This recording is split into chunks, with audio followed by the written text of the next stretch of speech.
You're looking at Billy the Kid Emerson, who in 1954 put out If Lovin' Is Believin', the song whose music Dylan uses in his third release from the upcoming album Rough and Rowdy Ways. And the song, which we're going to review here, is False Prophet. And it's maybe the most provocative of the three that he's released so far in the middle of this COVID quarantine. This article cover here will give you an idea of how much there is to plumb, what depths there are to plumb in the song, and it really is fascinating. There's 10 stanzas, and they're marked mostly by this shifting narration, which is really interesting and hard to pin down. You can add Osiris and death itself to the list above of metaphysical beings, if you want to count Dylan as one himself, that might be speaking at different parts of the song. Here's the artwork that got released with the song, and right in the middle of a global pandemic, the likes of which none of us have seen in our lifetimes, you get a skeleton holding a syringe. Interesting. Many people think the shadow on the wall is an effigy of Donald Trump. Those so inclined would then relate that to the song title, False Prophet, and some of the lyrics, but it being Bob Dylan, we will never know, and there's more than enough fodder for whatever pet theory you want to bring to the song. Here's the 1942 pulp cover that was used as inspiration, and you can tell what the changes were, the principal ones, the syringe and the shadow, so somebody did go to a lot of trouble to alter the shadow. And the new shadows, well, no pun intended, since the name of this original publication was The Shadow. Anyway, the shadow's resemblance to Donald Trump does seem very striking, but we'll move on. As a very astute observer noted, here's a completely different pulp cover, a contemporaneous pulp cover, that has a shadow similar to the one we see on the song's artwork. So, interesting, but let's get on to the actual song and not the art. As always with Dylan, or almost always with his lyrics, there really is just so much going on that you can't easily encapsulate it. There are just multiple roads to go down. Some are, bigger than others. Some might be dead ends. Some wind back and, twist back into larger ones. It's really hard to plot out. Let's just do some highlights as we scan across the lyrics here. Another day without end, another ship going out. Another day of anger, bitterness, and doubt. Could you have a more perfect couplet for these quarantine days to start off a song? Dylan, or possibly his shifting, mysterious narrator, then seemed to quote the Egyptian Book of the Dead in the second line of the next couplet. And in that couplet, you have a beginning and an end. Possibly, and possibly that matches what we're going to see at the very end of the song. I saw it begin, the world came in. Well, if the world came in as in Book of the Dead, Osiris, God of the Underworld, etc., then you might have something there. Hello, Mary Lou. Hello, Miss Pearl. My fleet-footed guides from the underworld. Well, fleet-footed is a very ancient saying, right? Achilles was known as the swift-footed or fleet-footed. You think of Hermes, of course, the messenger god, but he was also, a god that would guide you to the underworld. And anyway, Mary Lou and Miss Pearl, though, are women, right? So they're not Achilles or Hermes. They're women, and they're beautiful women, as we see in the third line. So are they Furies or something like that? Well, maybe, but I love the juxtaposition with the very, very contemporary-sounding names, and then all this ancient, sounding verbiage that comes after them and about them. And I think there's a hint of revenge in what they do and in what Dylan does. And here in this song, he's going to bring back this kind of vengeful aspect that's come up in his songwriting in recent albums and songs. Anyway, I'm the enemy of treason, the enemy of strife, I'm the enemy of the unlived, meaningless life. That second line is really fantastic. It calls to mind a saying of Socrates, but enough with the classical references or possible references. Is Dylan referencing his own art here with that couplet, or is this just the song's narrator? But I think it is him talking about himself in the second half of the stanza. I ain't no false prophet, I just know what I know. I go where only the lonely can go. And this, of course, seems to go directly to his biography and the Voice of a Generation and Troubadour and even Prophet mantles that were thrust upon him. Interestingly enough, even other people have made this connection.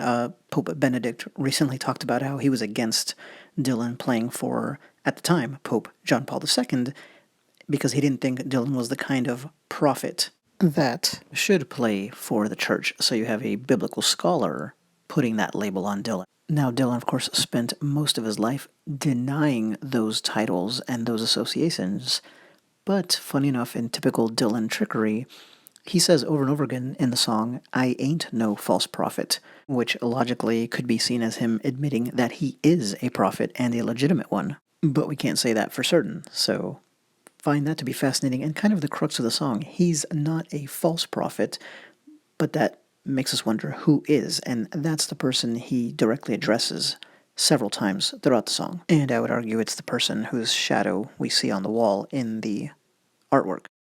Only the Lonely probably refers to the Roy Orbison song. Roy Orbison was one of Dylan's heroes, and there's a lot of potential pop culture music references throughout the song. I'm first among equals, second to none. The first thing that made me think of was George Orwell and Animal Farm, but first among equals is an ancient Greek epithet that had a more positive connotation. So I lied about being done with the classical references. You can read that stanza for yourself. I'll just pick out one of the other lines. "Bury 'em naked with their silver and gold." Bob Dylan is, of course, Jewish, and traditionally to be buried naked was a great dishonor in Jewish culture. And yet, whoever these people are, rivals or whatever, they're being buried with their silver and gold. So they were rich, and that's something that was done with, people of prestige, including in traditional Jewish culture. So yeah, I read up a little bit on ancient Jewish burial customs. Anyway, that dichotomy might make sense later, so we'll move on. I just want to focus on the last two lines of the next stanza. It has a classic Dylan trick that is really easy to overlook.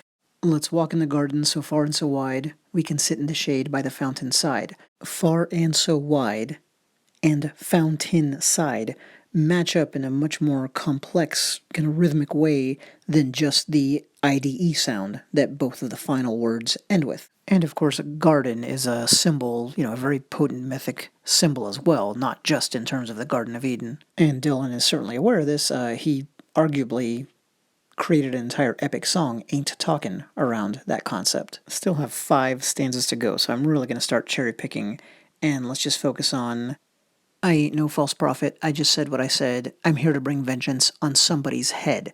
So again, to me, this is the crux of the song. Dylan is not the false prophet. Who is? Well, whoever it is, that's who he's coming after. Then just such a great stanza. "I've searched the world over for the Holy Grail. I sing songs of love. I sing songs of betrayal. Don't care what I drink. Don't care what I eat. I climbed a mountain of swords on my bare feet." And it's really interesting to again see Dylan perhaps slyly embracing what he pushes away so much against. If he's searching the whole world over and singing songs as he does that, then he is a troubadour or the troubadour. Maybe even a singing prophet, the one from Hard Rain's Are Gonna Fall. Meanwhile, the Holy Grail and the Mountain of Swords add yet even more old mythological tie-ins. Holy Grail requires no introduction to most of us. The Mountain of Swords is a Chinese and or Buddhist concept. And now in the next 2 stanzas, I think it's clear that Dylan or the narrator take the focus off of themselves and point it directly at the object of ire, at the false prophet. "Put out your hand, there's nothing to hold. Open your mouth, I'll stuff it with gold." That is a reference to this man here, Crassus. Crassus was, of course, part of the triumvirate, along with Caesar and Pompey. He was known as the richest man in Rome. He got rich by exploiting people. He took advantage of Roman laws to basically seize property, or at least acquire property at, pennies on the dollar, let's say, and just screwing over, the rightful owners. And he was, of course, a politician and was ambitious. "I'll stuff your mouth full of gold," or "I'll stuff it with gold," sorry. That refers to Crassus's death when the Parthians, who defeated him, poured molten gold into his mouth. "Oh, you poor devil, look up if you will, the city of God is there on the hill." So this person, Crassus being, I think, an example of that person, I doubt Dylan's singing about his story necessarily, is the opposite of what St. Augustine wrote about in The City of God. He was focused on the wrong city, right? The temporal one, the physical one, not the eternal one, not heaven. And this would seem to tie back to the image of somebody or people being buried naked with their silver and gold. Who is it that's rich but deserves to be buried in a humiliating fashion? Who is this Crassus-like, you could say, crass, materialistic, robber baron figure turned politician?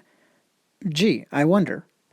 Continues to address that person. "Hello, stranger, hello and goodbye. You rule the land, but so do I." Who who currently rules the land? Who is a false prophet, somebody who's peddled false hope? Probably someone who looks a lot like that shadow that was purposefully altered for the song's artwork. Someone who is a lusty old mule with a poisoned brain. Like it or don't like it, and this is only a hypothesis, but yeah, I think the false prophet is Donald Trump, the President of the United States. He's rich, he's crass, he's lusty, and he rules the land. You rule the land, but so do I. Dylan has often, in his art, intimated that the real America is the America of Woody Guthrie, Stephen Crane, John Steinbeck, Walt Whitman, Edgar Allan Poe, the African Americans who invented the blues, and not the politicians, right? Going where the Southern crosses the yellow dog, get away from these demagogues. And I think he's boldly and correctly claiming that he is the current standard bearer of that tradition. And none of this means that Dylan is a flaming liberal, which of course he's not. Like, he, even with one of his more recent albums, spoke fondly of George W. Bush and how he was made an honorary Texan by Bush when he was governor of that state. No, I think this is more about demagoguery, and it just happens to be the current president is, the number one demagogue politically in our history by any sane, educated analysis. And this song and its artwork come out, notice the syringe, right in the middle of our medical pandemic. And remember that the original artwork from the early 40s was specifically changed in two ways, the syringe and the shadow. By the way, that shadow is obviously kind of a Rorschach test. You can see what you want, but if you see, as some do, a devil face looking to the left, so do I. Open your mouth, I'll stuff it with gold, oh you poor devil. Dylan returns to his darlin' in the last stanza, and this is something else he's done in recent albums and songs. He's going to escape from the madness of the world with his woman. But things finally close. I ain't no false prophet. I'm nobody's bride. Can't remember when I was born, and I forgot when I died. That is possibly also a line from the Egyptian Book of the Dead. A little bit reworded, but if so, that's what I was talking about a long time ago, where the song begins with a beginning and an end tied to the Book of the Dead, and then ends with the exact same thing. False Prophet, a great complex song with plenty that you can either see or think you see, or maybe I think I see.